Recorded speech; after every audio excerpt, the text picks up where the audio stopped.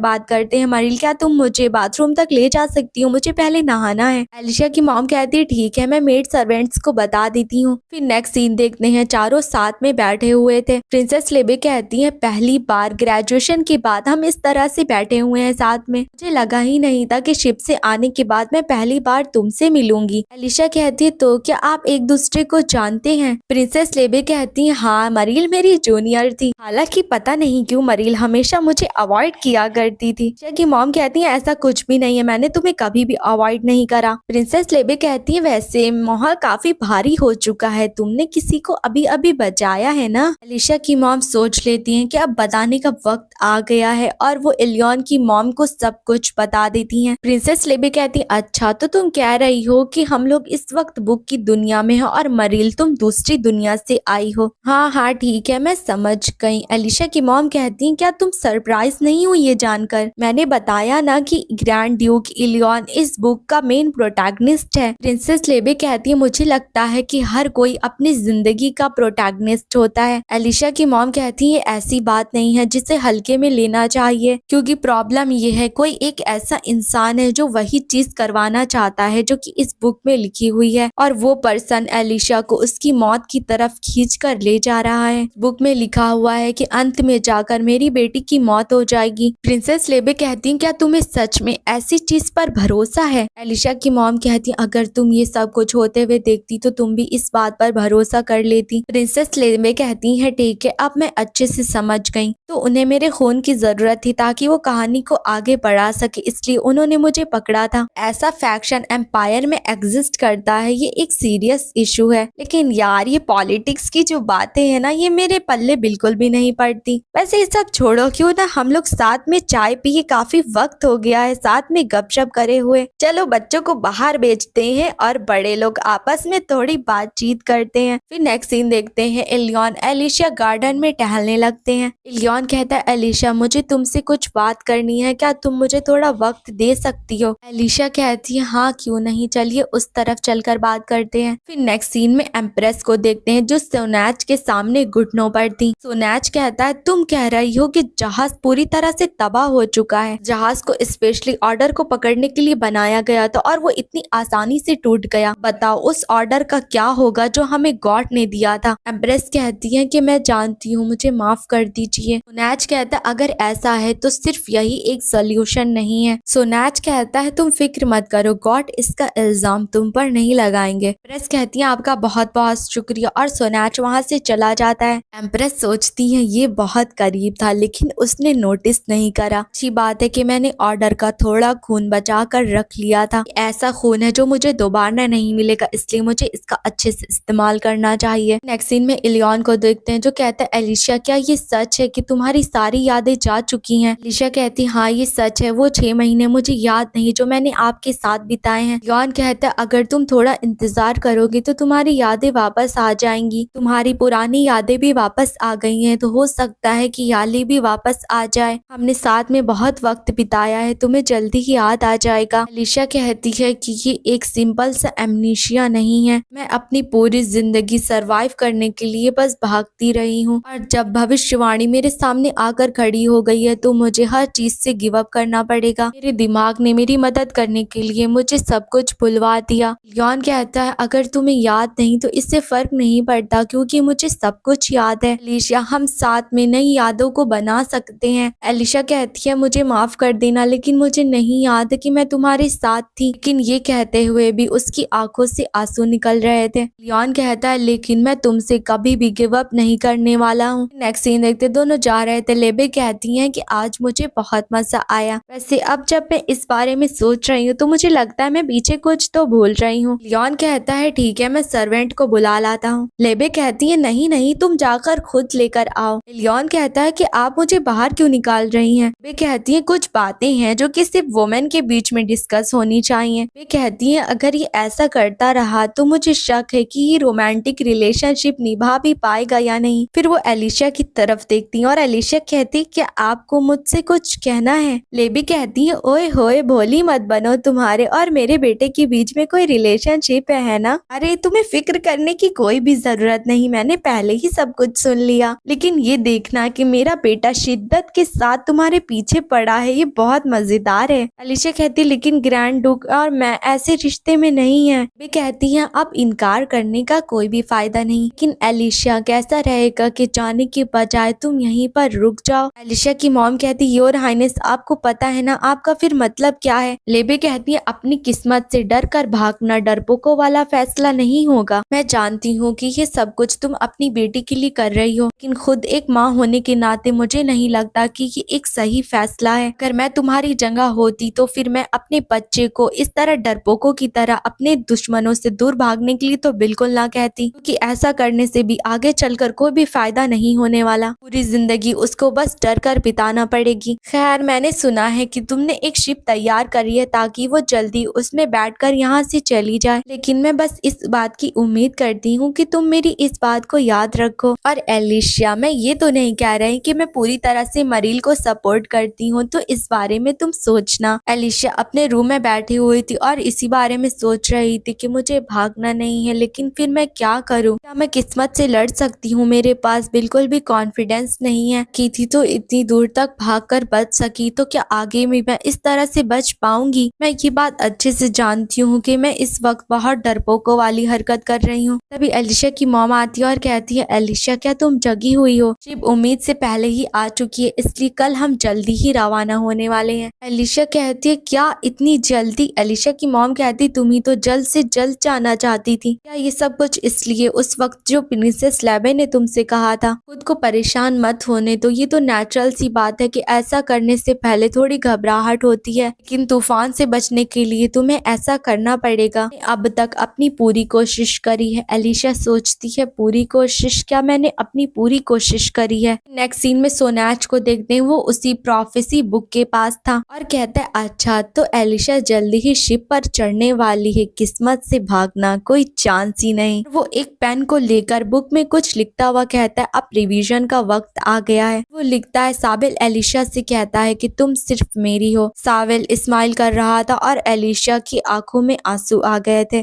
साबिल के इस स्कैंडल की वजह से एलिशा की रिपुटेशन पूरी तरह से खराब हो चुकी थी। उसे हार्डून शाह से निकाल दिया गया, इसलिए उसे जबरदस्ती एम्पायर को छोड़कर जाना पड़ेगा। लेकिन बॉर्डर के पास जाते हुए एलिशा की शिप एक तूफान के चपेट में आ जाएगी, में वो शिप डूब जाएगी। एलिशा को छोड़कर बस कुछ ही सर्वाइवर्स बच पाएंगे। लिखने के बाद वो कहता है एक उलझी हुई कहानी को दोबारा से लिखा जा सकता है, एकदम वैसे ही जैसे कि एक बार उसने करा था। फिर नेक्स्ट सीन देखते हैं, इलियन और उसकी मॉम घर वापस आ गए थे और बर्नार्ड को देखकर उसकी मॉम बोलती हैं बर्नार्ड काफी समय बाद मिले तो बताओ तुम कैसे हो। बर्नार्ड कहता है मैं ठीक हूँ, लेकिन मुझे फिक्र हो रही थी, मैं काफी समय से आपसे कांटेक्ट नहीं कर पाया था। प्रिंसेस लेबे कहती है अरे वो इतनी भी बड़ी बात नहीं, मुझे बस बंद कर दिया गया था। बर्नार्ड कहता है क्या आपका मतलब क्या है, क्या आप मजाक कर रही हैं। प्रिंसेस लेबे कहती है अरे ये बहुत लंबी कहानी है, पहले क्या तुम मुझे मेरा रूम दिखा सकते हो। बर्नार्ड इलियन से धीमे से कहता है योर ग्रेस आखिरकार चल क्या रहा है, और रोना मेरा मतलब एलिशा कहाँ पर है। लेकिन इलियन उसकी बात का कोई जवाब नहीं देता और बर्नार्ड सोचता है मुझे लगता है कि कुछ तो हुआ है। प्रिंसेस लेबे कहती है बर्नार्ड क्या तुम सुबह एक कैरेज को तैयार करवा सकते हो। बर्नार्ड कहता है लेकिन आपको जाना कहाँ पर है। लेबे कहती है दरअसल इंपीरियल पैलेस में मुझे कल कुछ काम है। नेक्स्ट सीन देखते हैं, प्रिंसेस लेबे एम्परर के पैलेस में आई थी और एम्परर से कहती काफी समय बाद मिले योर मैजेस्टी। एम्परर कहते हैं लेबे तुम आ गई, तुम इतने वक्त तक कहाँ थी, तुमने कोई लेटर भी नहीं लिखा। लेबे कहती अरे वो बहुत सारी चीजें हुई हैं इसलिए मैं बता नहीं पाई। एम्परर कहते हैं बैठ जाओ और एम्प्रेस को भी ग्रीट कर लो। कहती हेलो एम्प्रेस काफी समय बाद मिले। एम्प्रेस कहती हैं कि एम्परर तुम्हें ढूंढने के लिए काफी ज्यादा डेस्परेट हो रहे थे, उन्होंने तुम्हें बहुत सारे लेटर्स भी भेजे थे लेकिन कोई जवाब ही नहीं आया। लेबे कहती है दरअसल मैं बहुत जगह घूम रही थी इसलिए मुझे मिल नहीं पाए वो। एम्प्रेस कहती हाँ इस बात में सेंस बनता है, तुम बहुत ज्यादा बिजी होगी।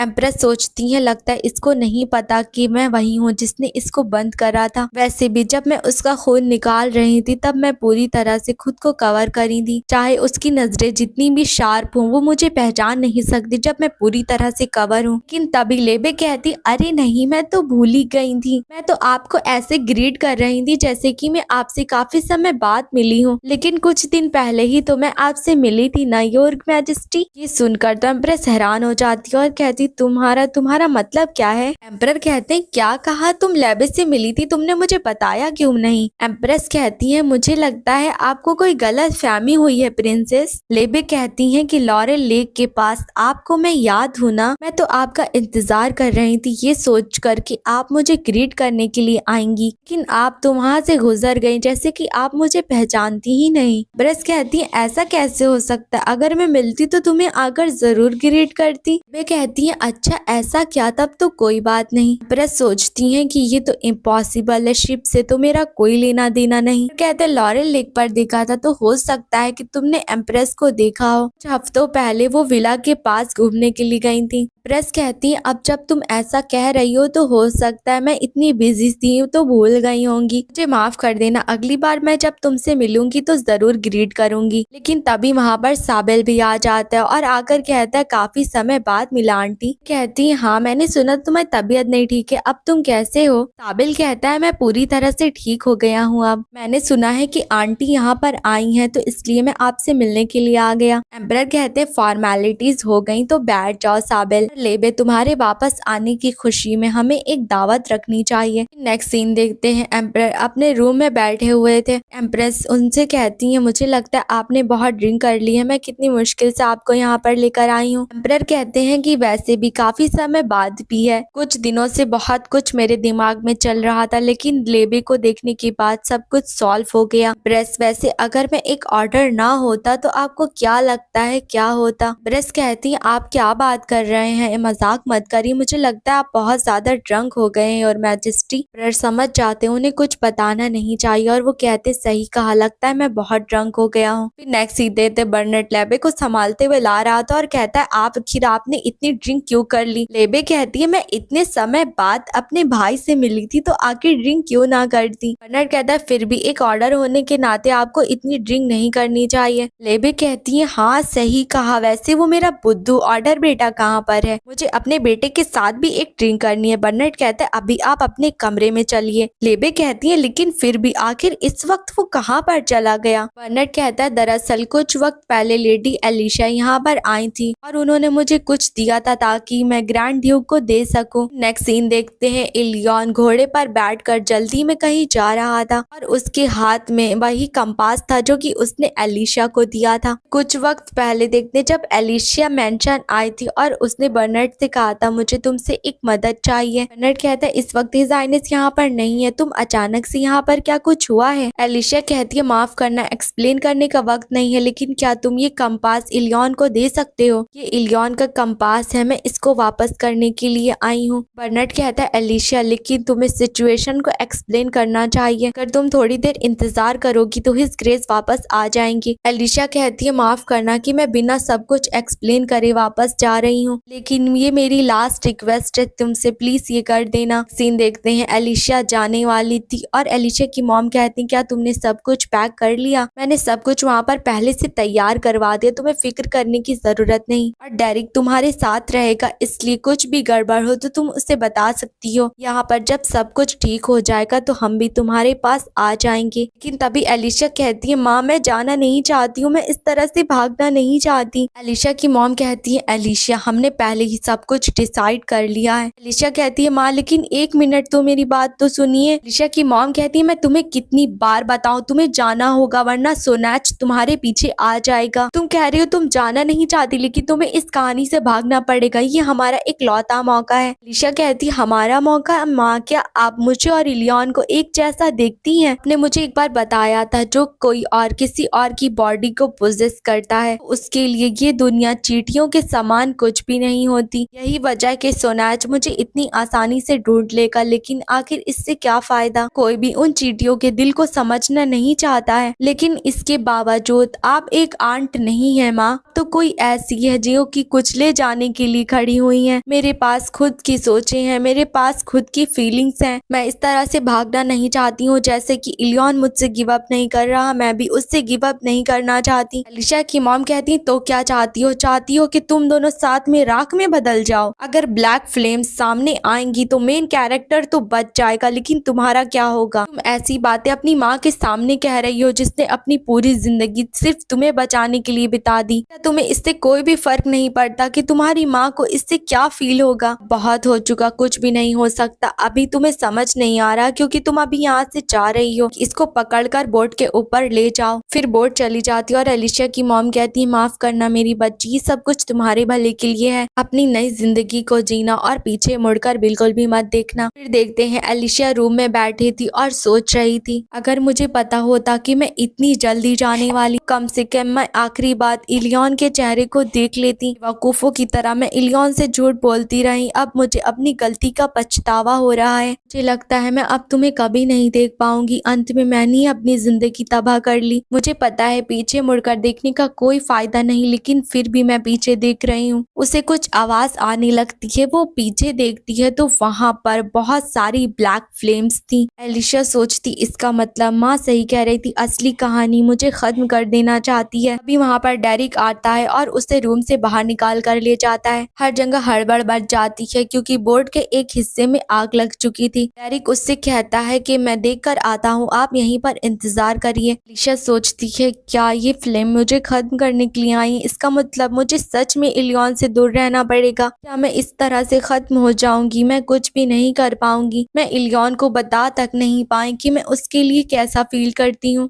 तभी उसे कुछ आवाज आने लगती है कि कोई उसका नाम पुकार रहा है। वो शिप से नीचे देखती है तो वहां पर इलियन एक बोट लेकर आया था। वो एलिशा से चिल्लाते हुए कहता है, एलिशा कूद जाओ, मेरे पास आ जाओ। एलिशा सोचती है मैं डरपोक थी जो भाग रही थी, मैं वो थी जो खुद की किस्मत का सामना नहीं कर पा रही थी, लेकिन इस पल मैं भागना नहीं चाहती हूँ, मैं पीछे मुड़कर देखना चाहती हूँ। मैं भी अपनी जिंदगी एक नए सिरे से शुरू करना चाहती हूँ। वो कूद गई थी। इलियन ने उसे पकड़ लिया था और पूछते, एलिशा तुम ठीक हो? तुम्हें चोट तो नहीं लगी? लेकिन तभी एलिशा उठती है और अचानक से इलियन को किस कर लेती है और सोचती है कि मुझे नहीं पता मैं कौन हूँ, लेकिन एक बात मैं जानती हूँ। और वो इलियन से कहती है कि मैं तुमसे प्यार करती हूँ इलियन।